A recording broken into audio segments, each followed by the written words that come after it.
चलो okay, very good. Now अब हम लोग आगे बढ़ते हैं। हाँ चलो, तो क्वथनांक में उन्नयन, विलयन का क्वथनांक, विलायक का क्वथनांक हो गया। क्वथनांक में उन्नयन डेल्टा टी बी, विलयन माइनस विलायक का क्वथनांक T B minus T B zero. चलो ये बेंजीन रेड में, ये ऊपर देखो मैंने ब्लैक में लिखा है और ये रेड में लिखा है। दरवाजा बंद कर, आवाज बहुत है। ये ब्लैक में लिखा है और ये मैंने रेड में लिखा हुआ है। कौन सा जो है वो इजीली दिख रहा है? ब्लैक। चलो ठीक है, आंखें काली है इसलिए ऐसा होता है। चलो आगे। तो पहले हम लोग जो है वो मैं एग्जांपल कर रहा हूँ 2.8।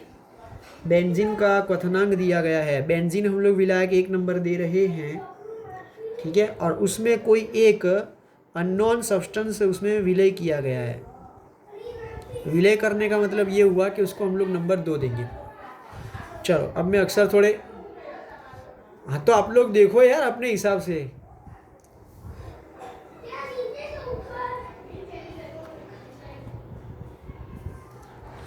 चलो बेंजीन और ये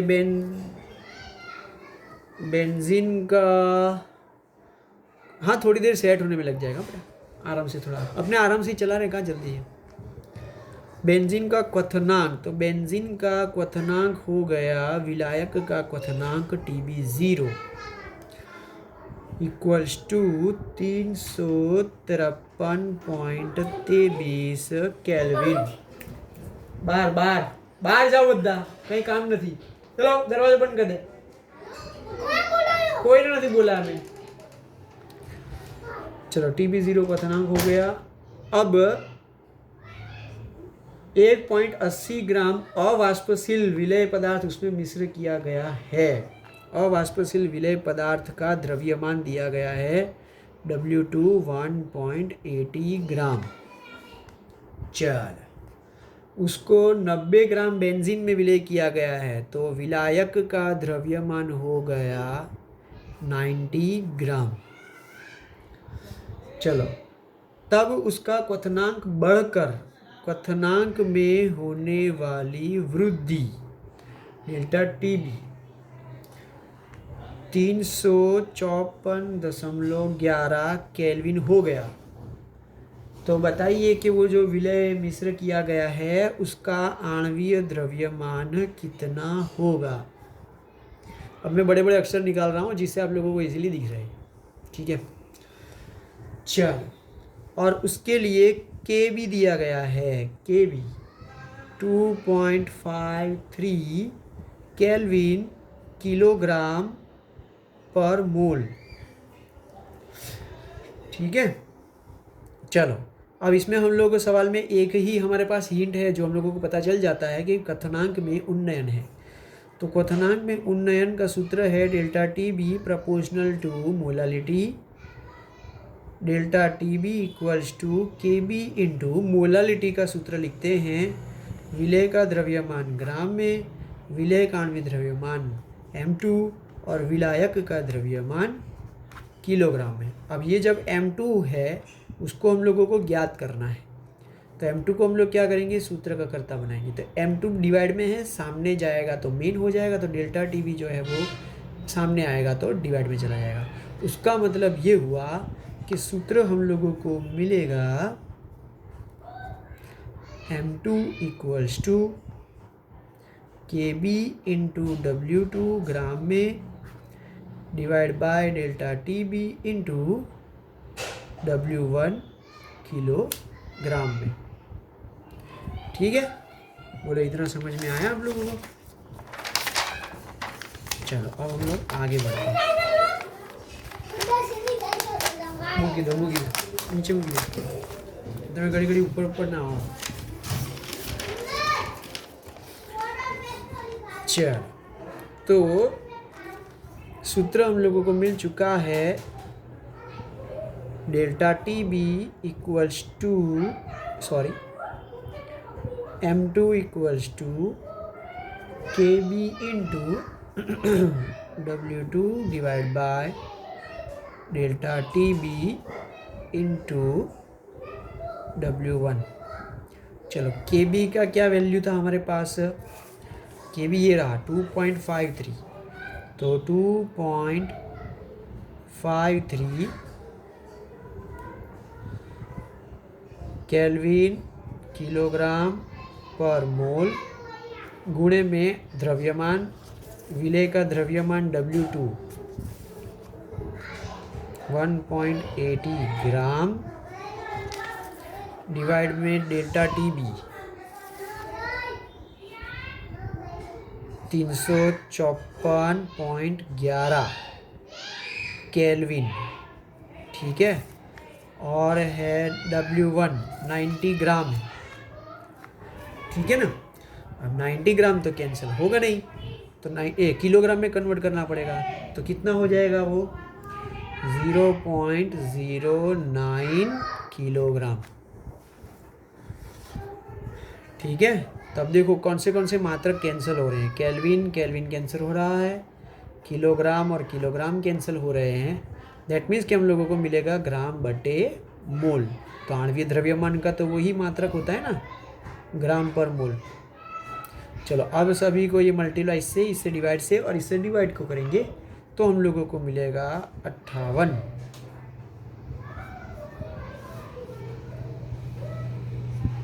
बोलो समझ में आया भाई? तो 58 ग्राम प्रति मोल। तो ये आणविक द्रव्यमान हम लोगों को मिलेगा अज्ञात पदार्थ का 58 ग्राम प्रति मोल।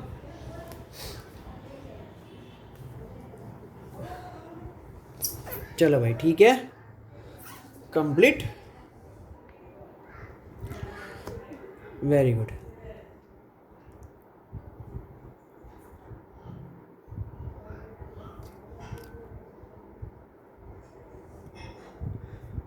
ओके,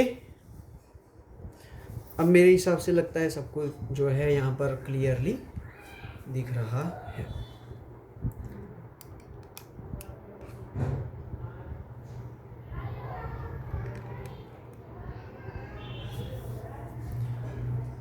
ओके,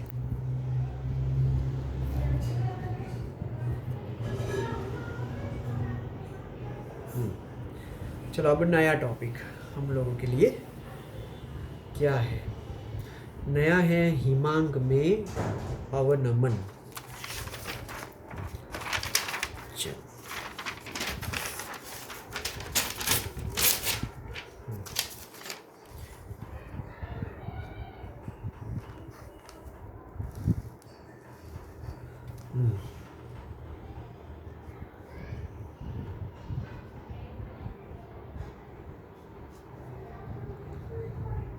अवनमन का मतलब हुआ, अवनमन का मतलब हुआ कमी, और उसको हम लोग बताएंगे डेल्टा TF। अब ये स्मॉल f क्या इंडिकेट करता है, तो स्मॉल f बता रहा है हिमांक, मतलब कि फ्रीजिंग पॉइंट। हिमांक बोले तो फ्रीजिंग पॉइंट, तो उसके हिमांक में क्या हो जाएगी, कमी आ जाएगी, ठीक है। कैसे कमी आएंगी वो हम लोग समझा रहे हैं, लेकिन पहले हिमांक में कमी हो रही है उसके लिए हम लोग बात करते हैं कि भाई हिमांक क्या है। सबसे पहले हम लोग हिमांक की परिभाषा देखेंगे। क्वथनांक आप लोगों को समझ में आ गया होगा। अब हम लोग बात करते हैं हिमांक क्या है। तो भाई पहले हम लोग, हाँ वो हो गया ना 57.5, ठीक है। जब आप लोग MCQ करोगे तो उसके आसपास ही आता है। ये भी आंसर सही है, वो भी आंसर सही है, दोनों करेक्ट है, ठीक है, because your method is right. So when method is right that means answer is also right. Now next, चलो हिमांक। तो हिमांक क्या है?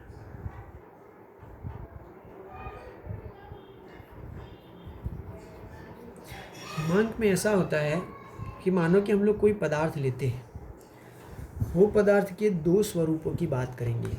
तो हम लोग एग्जाम्पल लेंगे, थर्मोस में भरा हुआ बर्फ और थोड़ा सा पानी, थर्मोस में रखा हुआ बर्फ और थोड़ा सा पानी। हम लोग क्या करते हैं, पहले एक थर्मोस लेते हैं, या तो मानो कि चलो पात्र ले लो, आप लोगों को थर्मोस समझ में नहीं आता तो पात्र ले लो। थर्मोस इसलिए ले रहे थे क्योंकि हम लोग विलगीत का उदाहरण बताना चाहते थे, कोई बात नहीं, चलो एक पात्र ले लो। अब पात्र के अंदर हम लोग थोड़ा सा बर्फ़ ले लेते हैं, बर्फ़ लेते हैं मानो कि 10 ग्राम, ठीक है, या 20 ग्राम या 50 ग्राम, चलो 50 ग्राम ले लेते हैं। अब उसके अंदर हम लोग डाल देते हैं पानी 50 ग्राम, ठीक है। अब हम लोग क्या करेंगे कि दोनों को एक जो पात्र में बंद किया है, सॉरी पात्र में रखा है, उस पात्र को हम लोग बंद कर देंगे। पात्र को बंद कर देंगे, उसके बाद हम लोग उसके ऊपर जो है वो उसका वाष्प दाब जांचने के लिए हम लोग एक कोई भी जो है वो साधन लगा देते हैं, उससे वाष्प दाब हम लोगों को मिलेगी। तो दोनों की वाष्प दाब पहले क्या होगी, भिन्न भिन्न होगी। तो दोनों की वाष्प दाब में कोई समानता नज़र आएगी नहीं, मतलब कि वाष्प दाब या तो बढ़ रही होगी या तो घट रही होगी, मतलब वाष्प दाब में क्या हो रहा होगा, परिवर्तन हो रहा होगा। थोड़ी देर के बाद क्या होगा कि दोनों की वाष्प दाब समान हो जाएगा, दोनों का वाष्प दाब क्या हो जाएगा, समान हो जाएगा। तो जब किसी भी पदार्थ का अगर वो गैस अवस्था में हो और ठोस अवस्था में हो, तो दोनों ही अवस्थाओं का वाष्प दाब जब समान हो जाता है तब हम लोग टेम्परेचर चेक करते हैं, और वो जो टेम्परेचर मिलता है वो उस द्रव का हिमांक माना जाता है। समझ में आया? तो मैं बता रहा हूँ कि कोई भी पदार्थ ठोस अवस्था में हो, मतलब कि ठोस अवस्था में वाष्प दाब और द्रव अवस्था में वाष्प दाब, जब दोनों का वाष्प दाब समान हो जाता है, जब दोनों का वाष्प दाब समान हो जाता है, तब जांचे या मापे गए ताप को उस का हिमांक कहते हैं। चलो फिर से बात आ गई वाष्प दाब की, फिर से बात आ जाती है यहाँ पर वाष्प दाब के लिए, ठीक है। चलो अब हम लोग वाष्प दाब में कमी वो कैसे आ रही है, सॉरी हिमांक में कमी वो कैसे आ रही है, वो हम लोग समझने की कोशिश कर रहे हैं। तो हम लोग क्या कर रहे हैं इसको, कि सही में यहाँ पर ऐसा हो रहा था कि पानी लेते हैं जैसे कि द्रव अवस्था, ठीक है। अब हम लोगों ने उसके अंदर क्या डाला था, ठोस अवस्था, मतलब बर्फ़ को, ठीक है। तो बर्फ़ क्या करता है, उस द्रव को, इस द्रव अवस्था में रहे हुए पानी को बर्फ़ में रूपांतर करने का जो है वो प्रयत्न करता है, तब दोनों की वाष्प दाब क्या हो जाती है, समान। तब हम लोग टेम्परेचर चेक करते हैं, तो उसका टेम्परेचर जो होता है वो हम लोग उसके लिए बोल देते हैं हिमांक, ठीक है। हिमांक मतलब क्या, हम लोग समझते हैं कि भाई किसी भी द्रव को जमने के लिए, मतलब कि उसके ठोस में रूपांतर होने के लिए जो तापमान की आवश्यकता होती है उसे हम लोग हिमांक कहते हैं। और यहाँ पर हिमांक क्या था कि दोनों अवस्थाओं के वाष्प दाब जब समान हो जाते हैं तब जो तापमान होता है उसको हम लोग क्या कहते हैं, हिमांक कहते हैं।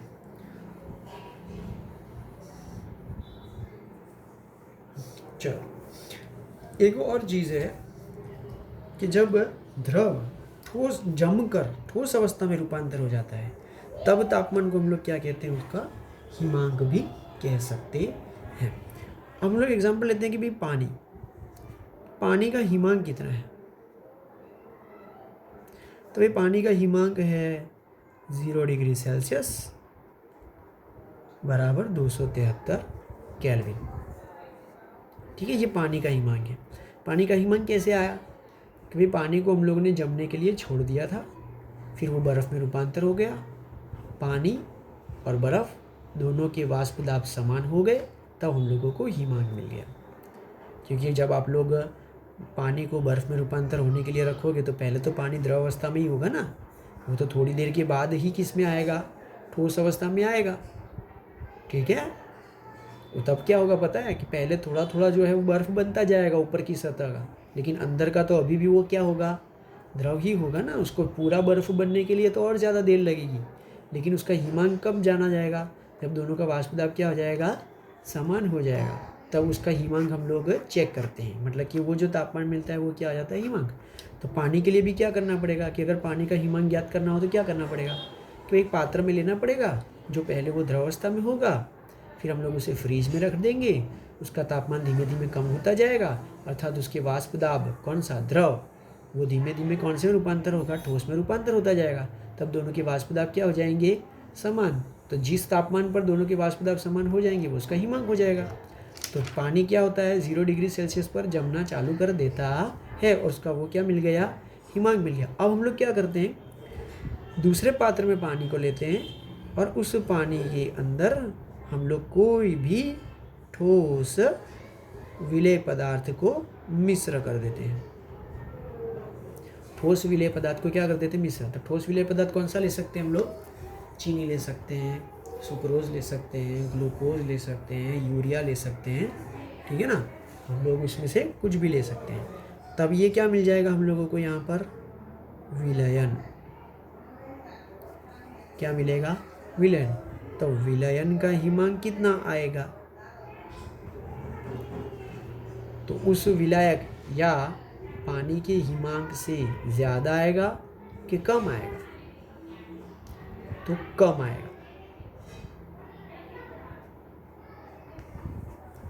माइनस, मैं बता देता हूँ आप लोगों को, एग्जाम्पल बता देता हूँ। चलो देखो, आइसक्रीम, आइसक्रीम क्या है, आइसक्रीम एक विलयन है, ठीक है ना। उसमें पानी है, दूध है, चीनी है, काजू बादाम द्राक्ष है, ठीक है ना, अलग अलग फ्लेवर का जो भी आपको लेना है। सही में वो क्या है, एक विलयन है, ठीक है ना, वो क्या है, एक विलयन। तो उस विलयन को जमने के लिए कितना तापमान चाहिए। कभी आपने जब आइसक्रीम खाते हो तब उसके ऊपर जो रैपर होता है उसके ऊपर आप लोगों ने पढ़ा होगा कि इस आइसक्रीम को जमाने के लिए कम से कम कितने तापमान की आवश्यकता है। अगर आप लोग नॉर्मल फ्रीज के अंदर उसको ला के रखोगे ना बाहर से, तो भी वो पिघल जाएगी, तो वो ठोस अवस्था में नहीं रहेगी। उसको जमने के लिए क्या करना पड़ेगा आपको, बड़ा जो फ्रीज़र होता है उसके अंदर उसको रखना पड़ेगा। तो उसका तापमान होता है, मैंने पढ़ा था एक जगह पर, अमूल के आइसक्रीम के लिए कम से कम उसको -18 डिग्री सेल्सियस चाहिए, -18। आप लोगों के फ्रीज़र में हो सकता है वो -1 या -2 ही हो, उससे ज़्यादा वो नहीं कर सकता, बर्फ उसको जम नहीं सकता, ठीक है ना। तो आइसक्रीम के लिए कितना चाहिए, -18। अर्थात जब हम लोग किसी विलायक में से विलयन को बनाते हैं तो उस विलयन का हिमांक उसके विलायक के हिमांक की तुलना में हमेशा क्या होता है, कम हो जाता है। इसलिए हम लोग उसको बोलते हैं हिमांक में होने वाली कमी।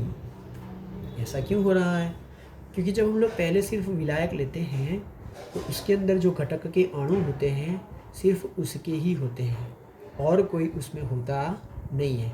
इसलिए सरलता से उसके घटक के कण वाष्प में रूपांतर होकर ऊपर की तरफ आ जाते हैं और वो वाष्प दाब जल्दी जल्दी बना देते हैं।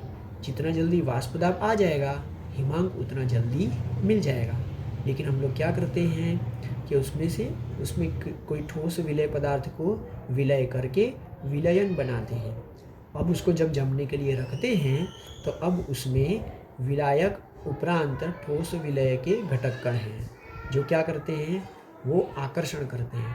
आकर्षण से क्या होता है कि इनके घटक कण और इनके घटक कण के बीच में आकर्षण से ये विलायक के घटक कण ऊपर की तरफ नहीं आ सकते, वाष्प में रूपांतर नहीं हो सकते।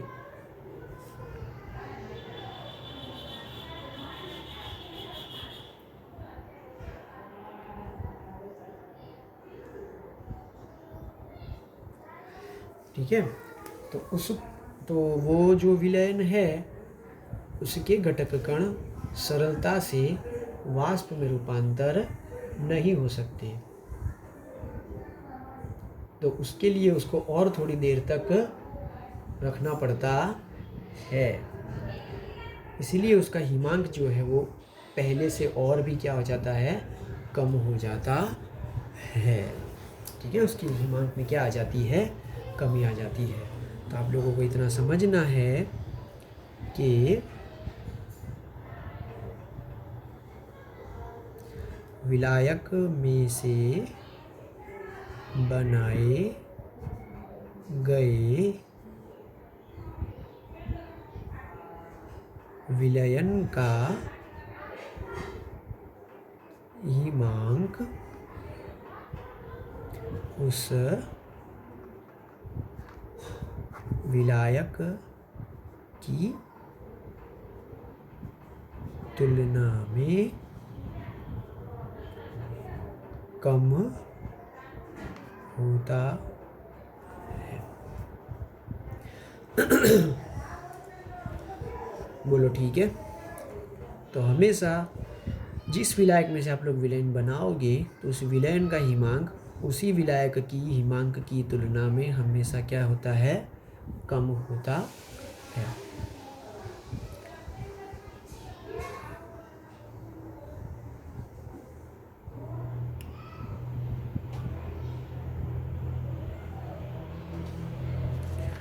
चलो अब आगे, अब इसको ग्राफ से हम लोग बताना चाहते हैं।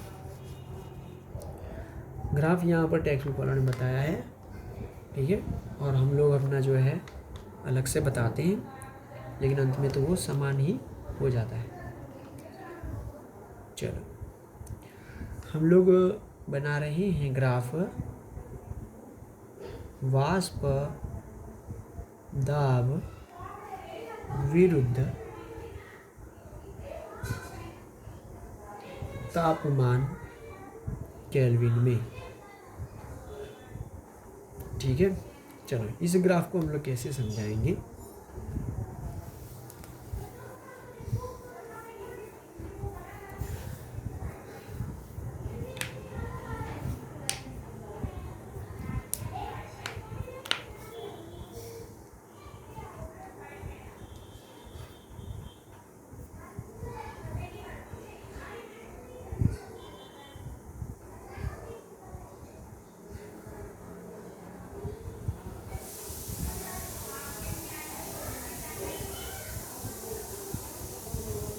चलो दो पात्र लेते हैं, एक में हम लोग जो है वो विलायक लेते हैं और दूसरे पात्र में हम लोग उसी विलायक में ठोस विलय किया हुआ विलयन भरते हैं।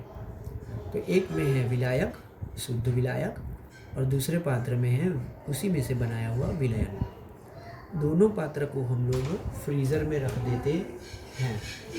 पहले दोनों के तापमान जो है वो समान होंगे। बंद करो दरवाजा, અત્યારે ઉપર નહીં આવતા, થોડીક વાર નથી આવવાનું, હમણાં થોડીક વાર ના આવતા, કલાક પછી। चलो दोनों का तापमान मैं यहाँ पर इसको थोड़ा सा बाहर बता रहा हूँ। दोनों जो विलायक का पात्र है और विलयन का पात्र है, दोनों के पात्र यहाँ पर हम लोग अलग अलग ले रहे हैं और दोनों को साथ में रख रहे हैं फ्रीज़र में। तो पहले दोनों के तापमान क्या है, एक समान, जो क्या है अधिक, क्योंकि हम लोग फ्रीज़र में रख रहे हैं तो तापमान में क्या आने वाली है, कमी। लेफ़्ट टू राइट जाते हैं तो तापमान में क्या हो रही है, वृद्धि, लेकिन राइट टू लेफ़्ट आएंगे तो ही तापमान में क्या आएगी, कमी। अर्थात हम लोगों को पहले यहाँ से शुरुआत करना पड़ेगा कि दोनों के तापमान अभी क्या हैं, अधिक हैं, और दोनों के तापमान अभी समान प्रकार के हैं। फिर जैसे ही हम लोग आगे बढ़ते हैं तो थोड़ी देर के बाद दोनों के तापमान में थोड़ा सा अंतर देखने को मिलता है। दोनों के तापमान में क्या हो जाता है, थोड़ा सा अंतर देखने को मिल जाता है।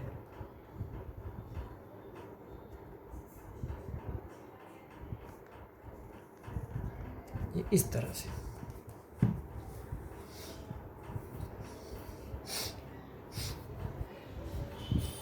ठीक है, अब उसको ठोस अवस्था में रूपांतर होने के लिए ये वाली जो चीज़ है वो जब यहाँ पर आ जाता है तब, और ये चीज़ यहाँ पर, इस तापमान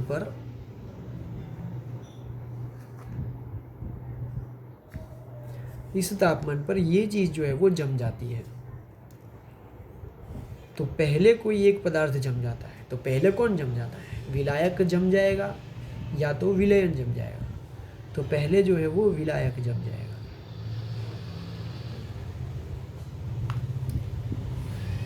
ठीक है, लेकिन विलयन को जमने में थोड़ी सी देर लग रही है। ठीक है, वो यहाँ पर आता है तब वो जम जाता है।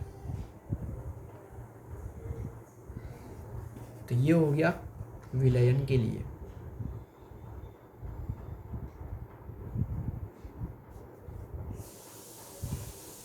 अब दोनों के तापमान चेक करते हैं। ये विलायक का तापमान है, तो शुद्ध विलायक का हिमांक है, तो उसे हम लोग कहेंगे TF। और शुद्ध विलायक है, अकेला है, इसलिए उसे कहा जाएगा TF0। और ये जो है तापमान वो है विलयन के लिए, तो विलयन का है तापमान हिमांक में TF। ठीक है, अब यहाँ पर ये जो इतना हिस्सा है ना, ये वाला जो इतना हिस्सा है, ये वाला जो हिस्सा है, अब यहाँ पर इस अवस्था में, इतनी अवस्था में विलायक ठोस हो चुका है। विलायक कंप्लीटली क्या हो जाएगा? ठोस। लेकिन विलयन ठोस कहाँ से बनना चालू होता है? यहाँ से। ठीक है ना।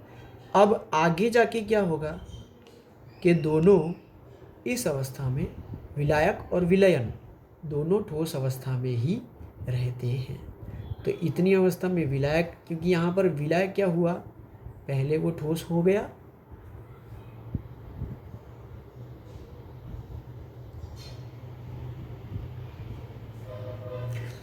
पहले यहाँ पर विलायक जो है वो ठोस अवस्था में रूपांतर हो गया, फिर यहाँ पर आने के बाद विलयन भी ठोस अवस्था में रूपांतर हो गया। मतलब यहाँ पर दोनों ही क्या हो चुके हैं? ठोस अवस्था में रूपांतर हो चुके हैं। और ये आ चुका है आप लोगों का विलायक का हिमांक, और ये हो चुका है विलयन का हिमांक। अब दोनों के हिमांक में होने वाला परिवर्तन डेल्टा टी एफ से हम लोग बताएंगे। तो यहाँ पर हिमांक में जो परिवर्तन आया या हिमांक में जो कमी आई है उसको हम लोग कैसे बताएंगे? तो मैंने कहा था कि अधिक में से हम लोग कम वाली वैल्यू को माइनस करते हैं। यहाँ पर अधिक किसका होगा? TF का कि TF0 का? क्योंकि हम लोग राइट टू लेफ्ट जा रहे हैं ना, इसलिए अधिक से कम की तरफ जा रहे हैं, तो ये अधिक होगा और ये कम होगा। हाँ, तो ये TF0 अधिक होगा और ये TF क्या है वो कम होगा।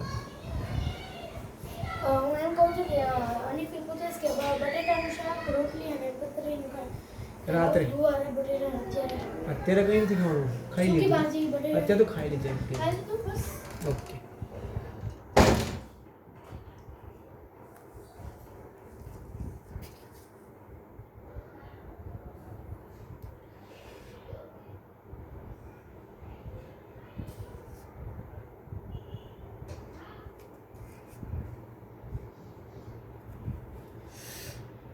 चलो भाई, ठीक है।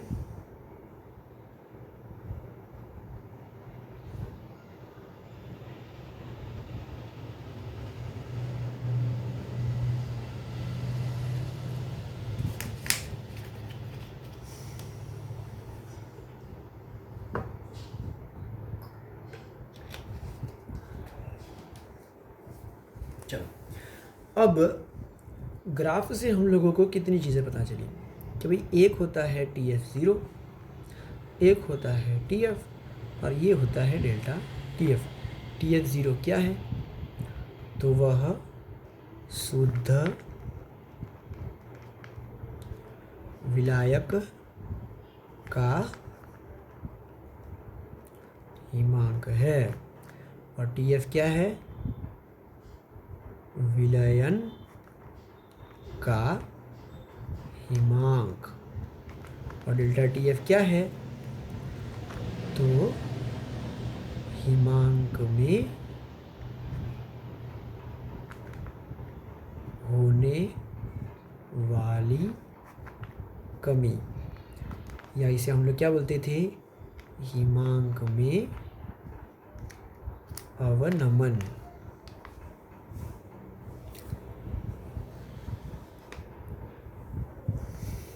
बोलो ठीक, ओके। चलो नेक्स्ट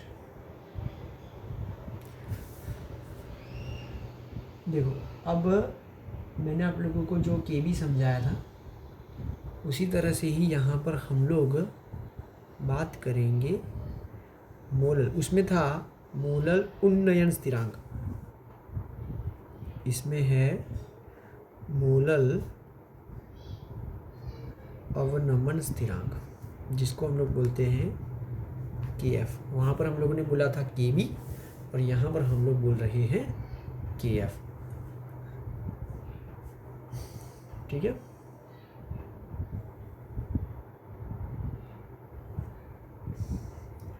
चलो, उस वक्त KB हम लोग कैसे लाए थे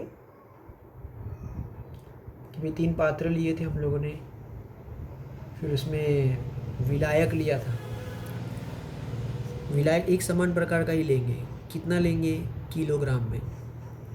जब विलायक किलोग्राम में हो गया तो यहाँ पर हम लोग जो भी सांद्रता ला रहे हैं वो हम लोग मोलालिटी के लिए ला रहे हैं। किसके लिए ला रहे हैं, मोलालिटी के लिए ला रहे हैं। चलो, तो यहाँ पर भी ऐसा होगा कि विलायक हम लोग 1 किलोग्राम लेंगे। अब उसमें हम लोग विलय मिश्र कर रहे हैं, विलय पदार्थ को विलय किया जा रहा है। तो विलय पदार्थ कितना हम लोग मिश्र करेंगे, उसके आणविक द्रव्यमान जितना। अब उसके आणविक द्रव्यमान जितना विलय पदार्थ को हम लोग विलय कर देते हैं, तब विलयन बन जाता है।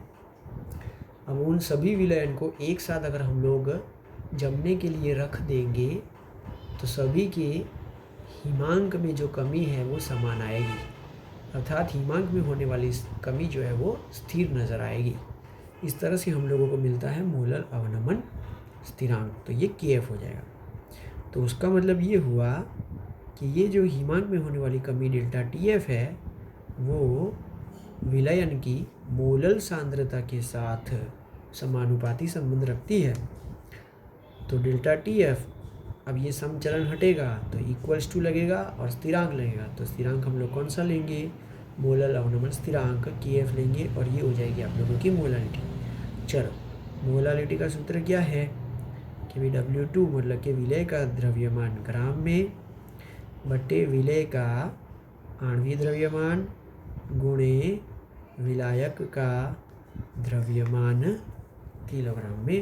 और इस तरह से हम लोगों को डेल्टा TF का सूत्र प्राप्त